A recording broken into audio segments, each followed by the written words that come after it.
दोस्तों, मनुष्य के जीवन में और समाज में कई सारी नीतियां हैं, जिनमें से एक बहुत ही प्रमुख नीति है जिसको बोलते हैं अर्थनीति बोलते हैं। और उस अर्थनीति की धुरी आज के टाइम पर इतनी ज्यादा प्रबल है, वो इसलिए क्योंकि हर विकासशील देश, हर विकसित देश की नकल करने में या उसका पीछा करने में या अपने नागरिकों को वो सहूलियतें देने के लिए बिल्कुल प्रयासरत है, जिसकी वजह से आज के टाइम पर एक आम आदमी के इंडिविजुअल से, मतलब जिसको बोलते हैं ना, अकेले आदमी से लेकर के सरकार तक, समाज तक, सरकार तक, हर कोई उसके लिए उधेड़ बुन में लगा रहता है।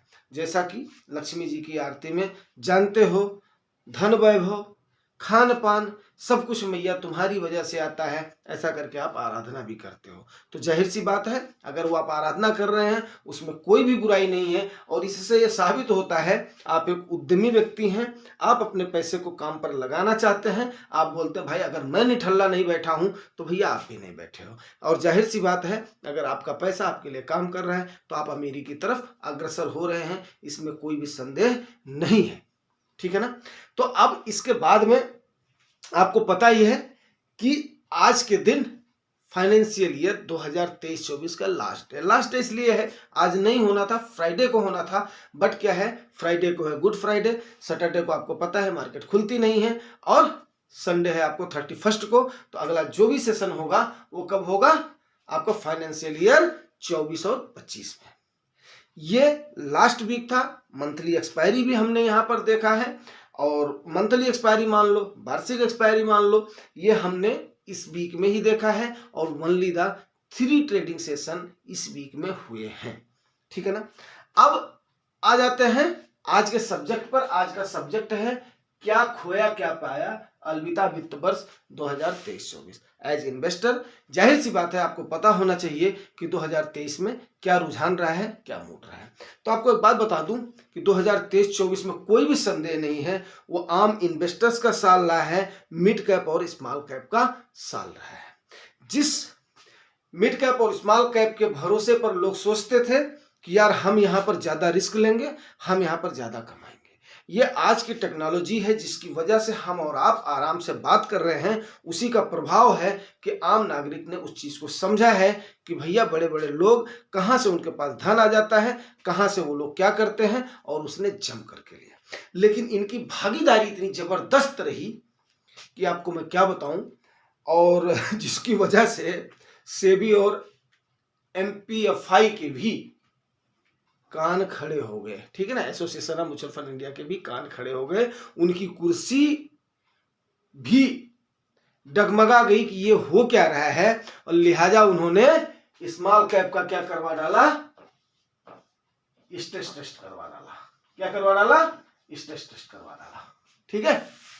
अब उस स्ट्रेस टेस्ट में तकरीबन मान लो फंड्स पास ही रहे हैं। क्या करवाया उन्होंने, बोला भाई कितने दिन में बेच पाओगे, उन्होंने उतने दिन का अपना टाइम दे दिया, हम इतने दिन में उसको बेच पाएंगे। इन्वेस्टर रिस्क लेने के तैयार है, ये करने के तैयार है। लेकिन सही सी बात है कि अगर 2024-25 में रहा है तो हमने पिछले रिकॉर्ड को भी देखते हुए हमने वो कदम नहीं लेना है, हमने वही स्टेप्स लेने हैं जो कि अभी मैं आऊंगा उस पर। अब रही बात कि आम इन्वेस्टर क्या सोचता है, आम इन्वेस्टर यही सोच रहा है कि भाई मैं जहां पर मुझे ज्यादा गेन मिलेगा मैं वहां पर जाऊंगा। जाहिर सी बात है। अब आप बताइए कि तकरीबन फंड्स ने 50 से 60% रिटर्न एक साल में दे दिया है।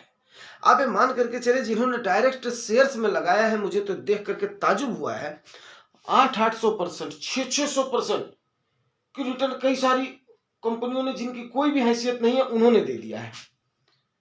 अब बताओ कहां एक बैंक जो है ना, एक एफडी पर, साल भर का बैंक एफडी पर क्या दे रहा है, 6% दे रहा है। अगले बंदे ने कितना ले लिया, 600%।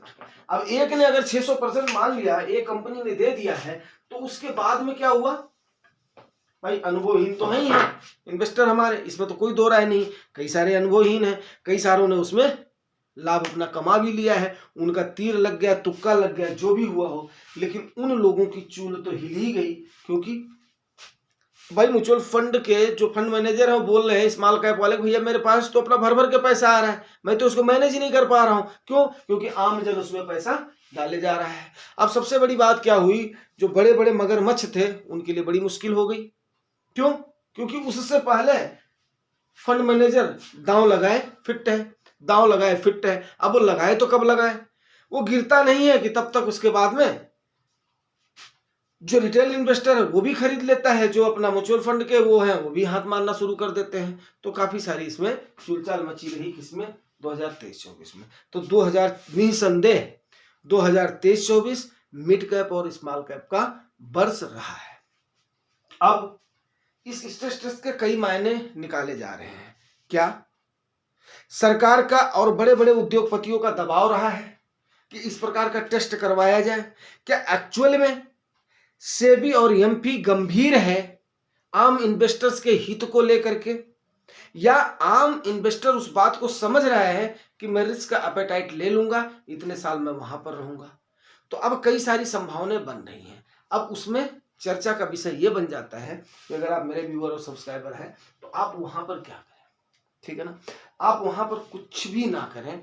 आप वहां पर सीधी सी बात है कि अगर आपको थोड़ी बहुत समझ आ गई है या आप कंप्लीट वीडियोस को देख रहे हैं, ठीक है ना, जाहिर सी बात है आप उन चीजों को अभी तक आप समझ गए होंगे कि अगर कंटेंट में दम है तो कंटेंट में दम है। अब इस कंटेंट में दम होने की वजह से मैं आपको दम भर के अपना समझाता हूं, ठीक है ना। और रही बात यार ये बोर्ड वोर्ड का ना, जो दो एक लोग वो करते हो अपना शिकायत करते हो, वो मैंने ऑलरेडी उस पर बता दिया है। आप उसमें देखोगे ना पिछले वीडियोज में कि भाई मेरा मतलब जो है कई जगह पे मेरे को आना जाना पड़ता है, तो मेरे लिए ये काफी सारा सुटेबल है और ये आपके लिए सिंबल मात्र है, ठीक है ना। आप उसको सुनिए, जो मैं बोल रहा हूँ आपको बड़े आराम से समझ में आ जाएगा। कोई ऐसी बात नहीं है, ये एक आम घर की बात होती है, आम परिवार की बात होती है। जो नहीं समझ में आता उसका आप करो कमेंट करो यार, आपको पक्का उसकी जो रिप्लाई मिलती है। आपका जो भी संशय है वो आपको दिया जाएगा, आपके संदेह को दूर किया जाएगा। बशर्ते क्या है, आप रूल्स को फॉलो करेंगे, जो रूल्स आपको बताए जाते हैं। क्योंकि देखो यार, एक्सीडेंट कहां पर होता है, जब आदमी रूल को फॉलो नहीं करता है। अगर आप रूल को फॉलो करोगे ना, डेफिनेट है आप एकदम सुगम जर्नी करोगे। जो आपकी निवेश की यात्रा है ना, जो आपकी अमीरी की तरफ बढ़ने वाले जो आपने कदम बढ़ाए हुए हैं ना, ये आपकी मंजिल पर ले जाएगी। लेकिन दोस्तों अगर आप बहुत ज्यादा लालच कर दोगे, या लालच करो, मैं ये नहीं बोल रहा हूं लालच करो, आपके अंदर ग्रीड तो होना ही चाहिए। लेकिन ग्रीड क्या होना चाहिए, ग्रीड के साथ साथ फियर भी होना चाहिए कहीं ना कहीं। और उस फियर को हजम करने के लिए रियलिस्टिक आपके अंदर कैपेसिटी डेवलप करनी पड़ेगी। वो आपने करना ही पड़ेगा और वो दूसरा कोई नहीं कर सकता है, वो आप कर सकते हो। यहां तक कि मैं भी आपको खाली समझा सकता हूं, कुछ भी यहां से मैं नहीं कर सकता हूं, सिर्फ और सिर्फ समझा सकता हूं। उसको फेस आपको ही करना है। तो आप इसको ध्यान से सुनिएगा। इस क्या खोया क्या पाया आपने, बिल्कुल देखते रह गए आपके लार्ज कैप वाले, ठीक है ना। उनके पास अभी आप ये समझ लीजिए कि 2025 में आईपीओज की बाढ़ आ रही है। आप देखना रोज आईपीओ आएंगे, सारे आईपीओ लाएंगे। क्यों? क्योंकि अब उनमें हड़कंप मचा हुआ है। अरे यार आम जन तो पैसा लेकर के जा रहा है, आम जन तो पैसा लेकर के जा रहा है, हम उगाही कहां से करें। स्पष्टवादिता के रूप में ये बोलना ही हमारा फर्ज है, ये बोलना ही हमारा ये है। अब वो आईपीओज लाएंगे और तब जाकर के उनके पास पैसा होगा। अब उसमें आपको फंड मैनेजर, अगर आपने स्मॉल कैप में लगाया, उसके पास जाने के लिए दांव नहीं, हाँ थोड़ा सा दांव है, 65% तो उनको अभी तक डालना ही है। अभी कोई अमेंडमेंट सेबी ने किया नहीं है, तो 35% उनके पास चांस है। जाओ भैया लगाओ, आईपीओ लग रहा है लगाओ, आपका फंड मैनेजर आपका करेगा, ठीक है ना। पहली चीज। दूसरी चीज, आपको ग्रीड कितना करना है वो अगर आप भूल गए हैं तो मैं आपको बता देता हूं, 100 - H इतना ही आपका इक्विटी में जाना चाहिए। ये बात आप जान लीजिए।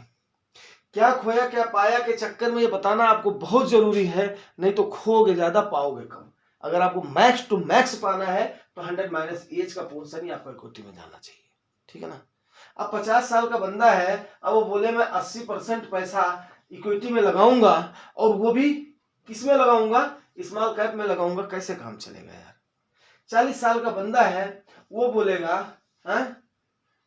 कि मैं 70% या 90% अपना इन्वेस्टमेंट किस में करूंगा, स्मॉल कैप में करूंगा, कैसे बात बनेगी। और उसके बाद में फिर जैसे उसमें अपना गिरावट आएगी, फिर बोलेंगे कि यार मैं तो इतना इतना अपना नुकसान कर दे रहा हूं। तो ये तो फिर हो जाएगा ना, फिर गलत हो जाएगा ना। तो इसका जो फार्मूला है 100 माइनस एज का, वही आपका इक्विटी में जाना चाहिए। दूसरा फार्मूला जो मैंने आप लोगों को बताया हुआ है वो आप कहीं उसमें नहीं पाओगे, किताब में नहीं पाओगे। उसका सेम डिवाइडेशन कर देना है लार्ज कैप, मिड कैप और स्मॉल कैप में। उसी को ही आपको डिवाइड कर देना है उसी परसेंटेज में जो आपकी एज है। जिस रेशियो में आपको बताया हुआ है कि भैया आपकी अगर 70 साल उम्र है तो आपका 30% ही किस में जाना चाहिए, इक्विटी में जाना चाहिए, ठीक है ना। अब इस 30% में सपोज करो आप अगर 10,000 रुपया आपको महीने की SIP करनी है, ठीक है ना, 10,000 रुपए की महीने की SIP कर, मैं 70 साल का इसलिए एग्जाम्पल बोल रहा हूं ताकि आपके चक्षु खुल जाए कि यस, बिना इक्विटी के आप महंगाई से लड़ ही नहीं सकते हो। और आपको कितना पोर्शन होना चाहिए, तो जाहिर सी बात है कि आपका 70% किस में जाना चाहिए, फिक्स्ड इंस्ट्रूमेंट में जाना चाहिए। ओनली 30% किस में जाना चाहिए, आपका इक्विटी में जाना चाहिए। वहीं अगर आप 30 साल के हैं तो आपका 30% सेफ इंस्ट्रूमेंट में जाना चाहिए, पक्का सेफ इंस्ट्रूमेंट में जाना चाहिए, क्योंकि नहीं तो आपको लिक्विडिटी की प्रॉब्लम हो जाएगी। और जब मार्केट गिरावट में होगी तो आपके पास लिक्विडिटी नहीं मिलेगी, आपके पास पैसा इन हैंड नहीं रहेगा। और आपको पता है कि डेली महंगाई बढ़ती जा रही है। बात को समझने की कोशिश करो, अगर उस तरफ ले जाऊंगा तो वीडियो बहुत लंबा हो जाएगा। आज का चल रहा है क्या खोया क्या पाया, अलविदा वित्त वर्ष 2023-24, मतलब 2023-24 में हमने क्या सीखा है। अभी देखो छोटा सा चंक आया था, कई लोग परेशान हो गए थे, और मैं नहीं चाहता हूं कि आप लोग परेशान हो, आप अपना सुकून खोएं, आप अपना चैन खोएं। तो अभी इस पर आ जाते हैं। तो आपका क्या हो गया, 70 और 30 का मैं इसलिए ले रहा हूं कि ताकि इसका इक्विलिब्रियम हो जाएगा। अब अगर 70 साल वाले का 30 रुपया ही तो जाएगा इक्विटी में, 70 रुपया से कहाँ जाएगा, लिक्विडिटी में जाएगा। क्योंकि कब कितनी मार्केट डाउन हो जाए, या अगले बंदे का स्वास्थ्य वगैरह कब डाउन हो जाए, या अगले का कितना खर्चा है, सुई है, दवाई है, फलान है, ढमाक है, कई सारी जो है रिस्पॉन्सिबिलिटी है, नाती है, पोते हैं, फलान है, ढमाक है, तो उसका 70 जाने दो, उसमें क्या करेगा वो इतना ज्यादा का। और 30% अगर उसका इक्विटी में जा रहा है तो वो महंगाई से लड़ेगा, चलने दो उसको 100 साल तक। समझे बात। अब इस 30% में से भी अब ये सारा इस स्मॉल कैप में तो जो है ये नहीं डालेंगे ताऊ जी, इनको अभी जो है अभी कहाँ डालना है, इनको अभी डालना है कि इनको 70% किस में डालना है, लार्ज कैप में। जो बच गया 20% किस में डालना है, मिड कैप में। 10% किस में डालना है, स्मॉल कैप में, इनको। अब वहीं पर ही इसका सिनेरियो उल्टा हो जाएगा, सिनेरियो उल्टा हो जाएगा। स्मॉल कैप में जो 30 साल का लड़का है उसका 70% किस में जाएगा, स्मॉल कैप में जाएगा, ठीक है ना। एंड 20% किस में जाएगा, मिड कैप में जाएगा। 10% किस में जाएगा, लार्ज कैप में जाएगा। अगर आप इस रेशियो से चल लो आपको कभी प्रॉब्लम नहीं आएगी। और सपोज करो अब जैसे लार्ज कैप का मान लिया, ये साल मैंने मान लिया, सपोज करो कई सारी पॉलिसीज आ जाएंगी। बिकॉज क्या है यार, पॉलिसीज जो है ना पंगु बना देती हैं। अगर पॉलिसीज निकल जाएंगी तो पंगु बनना ही पड़ेगा। देखो पेटीएम को तोड़ के रख दिया किसने, आपके RBI ने तोड़ के रख दिया ना। तो सेम हाल अगर मान लिया सेबी और एमपी जो है ना रूल पर रूल ला देंगी, कई सारे क्लाजेज ला देंगे, तो फिर यार आम इन्वेस्टर क्या करेगा, है? जाहिर सी बात है, अगर उन्होंने कई सारे फंड्स को बोल दिया भाई आप नहीं लोगे तो आप डायरेक्ट आप शेयर तो ले नहीं सकते हो। डायरेक्ट जो है शेयर लोगे तो आपके पास उतना जो टाइम नहीं है, उतना अपना समझ नहीं, उतना ये नहीं है, फंड मैनेजर की मजबूरी हो जाएगी, मैं इतना ले पाऊंगा। तो कई सारे इश्यूज हैं, उसके अनुसार चलो यार, जो एज का क्राइटेरिया है उसी पर ही मिल करके चलो। तो क्या खोया क्या पाया में, अलविदा वित्त वर्ष 2023-24 में हमें जो सीख मिली है वो सीख, द बेस्ट सीख आपकी यही है, जो कि इससे आप अगर इन्वेस्ट करोगे बिल्कुल सुकून से रहोगे। तो उम्मीद करता हूं 2024-25 में जो कि 1 अप्रैल से शुरू हो रहा है आपका, उसमें आप आराम से इसी स्ट्रैटेजी पर इन्वेस्ट करोगे और सुकून के साथ मैक्सिमम से मैक्सिमम और बढ़िया फंड वगैरह भी सेलेक्ट करने के लिए मैं आजकल आपको बता रहा हूं, क्योंकि नया साल आ रहा है और आप उसमें स्टार्ट कर दो। जिसके पास 1-2 है फंड है वो 2 एक और ले लो, जिनके पास ज्यादा फंड है वो अपना कम करो। कौन से फंड कम करने, कौन से तोड़ने हैं, कितना आपका ये है, जब आप सही तरीके से अगर एग्जाम्पलरी तरीके से आप पूछोगे तभी आपका जवाब देने में मजा आता है। मुझसे कल है छुट्टी, और छुट्टी के दिन आप लोगों को पता है मैं कई सारी क्यूरीज को कवर करता हूं, तो कल कई सारी क्यूरीज को कवर करता हूं। उम्मीद करता हूं यार जानकारी आपको अच्छी लगी। अगर अच्छा लगता है तो यार रिवार्ड जरूर करना, रिवार्ड आपको पता, लाइक से सब्सक्राइब। Thank you.